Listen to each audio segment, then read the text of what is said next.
డబ్బు విలువ తెలుసుకోవాలంటే ఎవరి దగ్గరికైనా వెళ్ళి అప్పు కోసం ప్రయత్నించు. 7 తరాల కోసం ఎంత ఆర్జిస్తే మాత్రం ఏం లాభం? రెండో తరానికి నువ్వు కట్టిన ఇంట్లో ఫోటో పెట్టే ఆసక్తి లేనప్పుడు, నీ మూడో తరానికి నీ పేరే గుర్తుపెట్టుకునే జ్ఞాపక శక్తి లేనప్పుడు, సంపాదన మానేయడం కాదు, మితిమీరి సంపాదించడం మానేయడం ఉత్తమం. సూర్యుని బొమ్మను చూపించి సూర్యకాంతి వస్తుంది అంటే రాదు. హోటల్లో సర్వర్ వంటల పట్టిక ఎంతసేపు ఏకరువు పెట్టినా ఆకలి తీరటం కానీ రుచిని ఆస్వాదించటం కానీ జరగదు.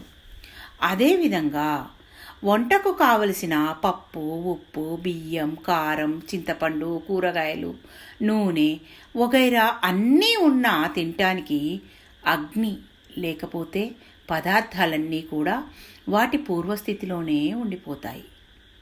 పొయ్యి కింద నిప్పు పెట్టి పదార్థాలను అన్నింటినీ తగు పాలలో ఉపయోగించి వంట చేసినప్పుడే కావలసిన రుచి తినటానికి పదార్థం లభిస్తుంది.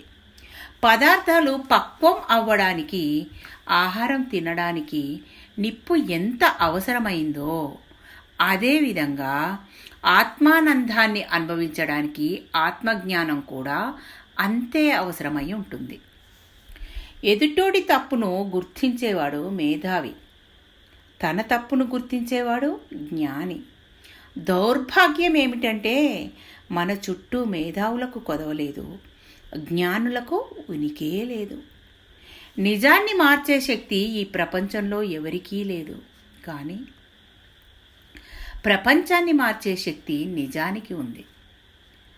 అర్థమైన వారికి జవాబు ఇస్తే చర్చ బాగుంటుంది, అర్థం కాని వారికి జవాబు ఇస్తే వాదన జరుగుతుంది. లక్ష్య వస్తువుపై ఏకాగ్రత పెంచుకోవడానికి ముందు మీరు ఇతర విషయాల పట్ల ఆసక్తిని తగ్గించుకోవాలి. ధీరులు, సమర్థులైన కార్యసాధకులకే అదృష్టం అనుకూలిస్తుంది.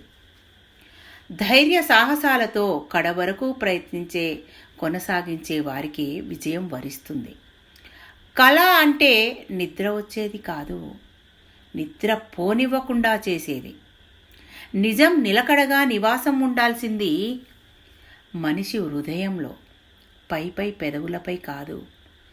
పిల్లలు ఉన్నతంగా ఎదగడానికి కావలసింది సంపాదన కాదు, సంస్కారం.